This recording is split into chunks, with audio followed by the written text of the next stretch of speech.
ओम श्री वेंकटेशाय नमः। मैं professor SV SS Narayan Raju YouTube channel में आप सबका मैं स्वागत करता हूँ। संत गोस्वामी तुलसीदास जी द्वारा विरचित श्री रामचरितमानस के लंका कांड से संबंधित विभिन्न पदों की व्याख्या की इस श्रृंखला में मैं आज और एक पद की व्याख्या अब करने जा रहा हूँ। अब अंगद और रावण के बीच में जो संवाद हैं, रावण के जो अहंकार को देखने के बाद अब अंगद क्या बता रहे हैं, दोनों के बीच में क्या हुआ, इससे संबंधित बात जिस प्रकार तुलसीदास जी ने वर्णन किया है। सबसे पहले हम गोस्वामी तुलसीदास जी के शब्दों में पद देखेंगे, पद के साथ साथ पद की व्याख्या भी देखेंगे। मैं तव दसन तोरी बेलायक, आयस मोहि न दीन रघुनायक, असि ऋषि होति दसव मुख तोरऊँ, लंका गहि समुद्र मह बोरऊँ, गुलरी फल समान तव लंका, भसहु मध्य तुमह जंत असंका, मैं बानर फल कात न बारा, आयुष दीन ही न राम उधारा, जुगुती सुनत रावण मुस्काई, मूड सिकहि कह बहुत जुटाई, बाली न कबहु गाल असमारा, मिली तपसिन्ह तै बयसि लबारा, सांचे हूँ मैं लभार भुज भीहा, जौं ना उपारिव तव दस जीहा, समझी राम प्रताप कपि कोपा, सभा माजपन करि पद रूपा, जौं मम चरण सकस सट ठारी, फिरहि राम सीता मैं हारी, सुनहु सुभट सब कह दस सीसा, पद गहि धरनि पचारहु कीसा, इंद्रजीत आदिक बलवाना, हर्षि उठे जह तह बट नाना, जपटहि करि बल विपुल उफाई, पद न टरई बैठहि सिरुनाई, पुनि उठि जपटहि सुर आराती, ठरई न कीस चरण यही भांति, पुरुष कुजोगी जिमि उर्गारी, मोह बिटप नहीं सकहि उपारी,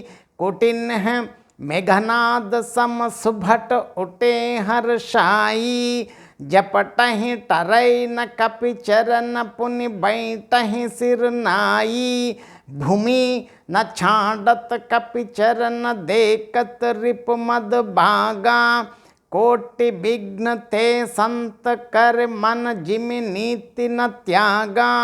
अब देखिए उतना क्रोधित होकर अब अंगद बता रहे हैं कि हे रावण, मैं तव दसन तोरी बेलायक, आयस मोहि न दीन हो रघुनायक, असे ऋषि होति दसव मुख तोरऊँ, लंका गहि समुद्र मह बोरऊँ। मतलब अगर मैं तेरे धान तोड़ने में समर्थ हूँ, लेकिन मैं क्या करूं, मेरे प्रभु श्री सीतारामचंद्र स्वामी जी ने मुझे आज्ञा नहीं दी।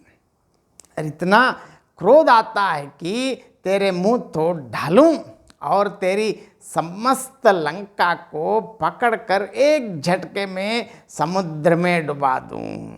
गुलरी फल समान तव लंका, बसहु मध्य तुमह जंत असंका, मैं भानर फल खात न बारा, आयुष दीन ही न राम उधारा, तेरी लंका गूलर के फल के समान है। दात अब ऐसे हैं, ये इस लंका का इतना बढ़िया बता रहे कि ये तो आप समझ रहे हैं कि स्वर्ण लंका है, लेकिन मेरे लिए तो एक गूलर फल के समान है। तुम सब कीड़े उसके भीतर अज्ञानवश निडर होकर बस रहे हो, लेकिन मैं बंदर हूँ, मुझे इस फल को खाते क्या देर थी। परंतु हमारे अत्यंत उदार कृपालु दयालु प्रभु श्री रघुनाथ जी ने वैसी आज्ञा नहीं दी। जुगुति सुनत रावण मुस्काई, मोड़ सिकहि कह बहुत जुठाई, बाली न कबहु गाल असमारा, मिली तपसिन्ह तय भयसि लबारा।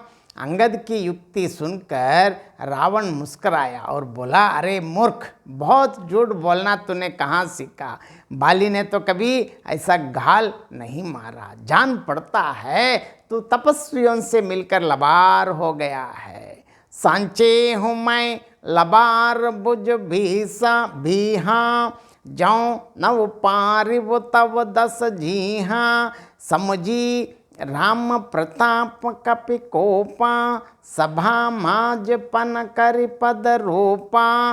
अब अंगद ने कहा, अरे रावण, 20 भुजा वाले, यदि तेरी 10 जीभें मैंने नहीं उखाड़ ली तो समझ लो मैं सचमुच मैं लबार ही हूँ।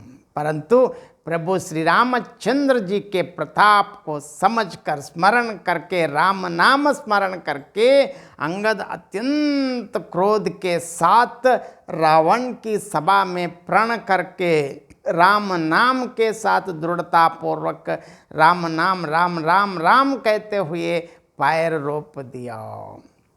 जाऊं मम चरण सकसि सट ठारी, फिर ही राम सीता मैं हारी, सुनहु सुबट सब कह 10 सीसा, पद गहि धरनी पचारहु कीसा।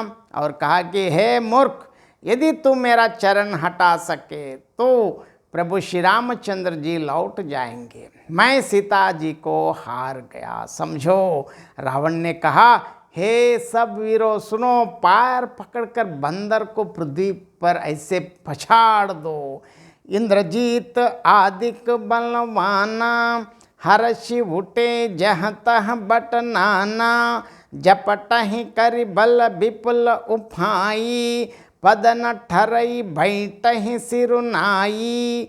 देखिए, इंद्रजीत आदि अनेकों बलवान योद्धा जहाँ तहाँ से अत्यंत हर्षित हो उठे। वे पूरे बल और ताकत के साथ अनेक उपाय करके झपटते हैं, पर पैर टलता नहीं। तब सिर नीचा करके फिर अपने अपने स्थान पर चुपचाप जा बैठ जाते हैं।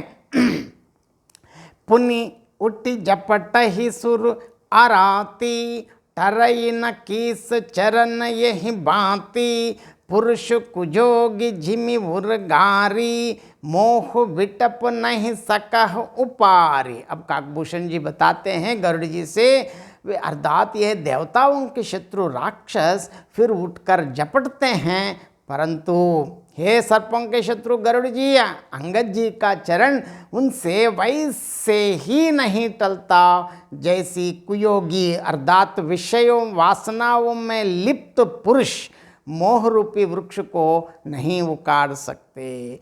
कोटिन ही मेघनाद सम सुभट उठे हर्षाई, जपट ही टरई न कपि चरण पुनि बैठ ही सिर नाई।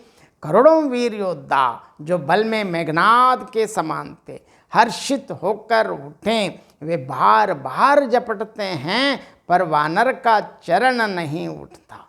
तब लज्जा के मारे सिर नवाकर उठ जाते हैं। भूमि न छाड़त कपि चरण देखत, रिप मद भाग कोटि विघ्नते, संत कर मन जिमि नीति न त्याग। देखिए, यहाँ जैसे करोड़ों विघ्न आने पर भी संत अर्थात भगवान श्री रामचंद्र जी का जो भक्त का मन नीति को नहीं छोड़ता, वैसे ही वानर अर्थात यहाँ अंगद का चरण पृथ्वी को नहीं छोड़ता।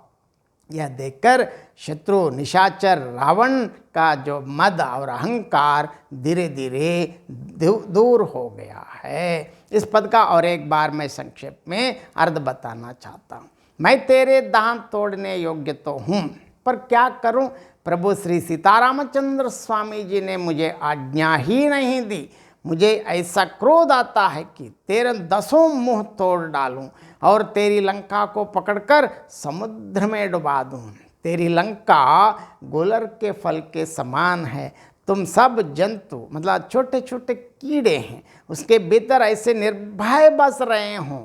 परंतु अब याद रखना, मैं बंदर हूँ, मुझे फल खाते देर ही ना थी। पर उदार अर्थात कृपालु प्रभु श्री रामचंद्र जी ने वैसी आज्ञा नहीं थी। अंगद की यह युक्ति सुनकर रावण मुस्कुराया और बोला, अरे मूठ, बहुत झूठ बोलना कहाँ सीखा? बाली ने तो कभी भी ऐसा गाल नहीं मारा। जान पड़ता है तो तपस्वियों से मिलकर झूठ बोलने वाला गप्पी और लबार हो गया है। अब अंगद बता रहे हैं कि देखिए, अरे 20 बुझा वाले रावण, यदि तेरी 10 जीभें मैं ना उखाड़ डालूं तो सचमुच ही मैं लबार हूँ। प्रभु श्री रामचंद्र जी के प्रताप को स्मरण करके अंगद आग बबला हो उठे और उन्होंने रावण की सभा में राम राम कहते हुए अत्यंत दृढ़तापूर्वक प्रतिज्ञापूर्वक पैर जमा दिया और कहा, अरे शठ रावण, यदि तू मेरा चरण हटा सके तो प्रभु श्री रामचंद्र जी लौट जाएंगे, मैं सीता जी को हारता हूँ। रावण ने अपने योद्धाओं से कहा, हे सब वीरों सुनो, पैर पकड़कर वानर को पृथ्वी पर पछाड़ दो। इंद्रजीत, मेघनाद अर्थात मेघनाद आदि अनेक बलवान योद्धा जहाँ तहाँ से प्रसन्न होकर उठे। वे पूरे बल से और बहुत उपाय करके झपटते हैं, पर पैर नहीं टलता। तब सिर नीचा करके वे सब जाकर बैठ जाते हैं। अब काकभूषण जी के माध्यम से तुलसीदास बता रहे हैं कि वे देव, शत्रु, निशाचर फिर उठकर झपटते हैं, परंतु हे गरुड़ जी, वानर का पांव उनसे वैसे ही नहीं टलता जैसे विषयी मतलब विषय वासनाओं में लिप्त पुरुष मोह रूपी वृक्ष को नहीं उखाड़ सकता। अब बल में मेघनाद के समान करोड़ों वीर योद्धा प्रसन्न होकर उठे। वे बार बार झपटते हैं, परंतु कपि अर्थात अंगद का पैर नहीं उठता। तब लज्जा के मारे सिर नवाकर चुपचाप बैठ जाते हैं। अब देखिए, अंत में राम भक्ति की विशेषता बता रहे तुलसीदास, भूमि न छाड़त कपि चरण देखत रिप मद बाग, कोटि विघ्न ते संत कर मन जिमि नीति न त्याग। जिस तरह करोड़ों विघ्न आने पर भी संत का मन अर्थात राम भक्त का मन नीति का त्याग नहीं करता, उसी तरह वानर अंगद का चरण पृथ्वी को नहीं छोड़ता। यह देखकर शत्रु का गर्व धीरे धीरे जाता रहा। बहुत बहुत धन्यवाद। जय श्रीमन नारायण। भारत माता की जय।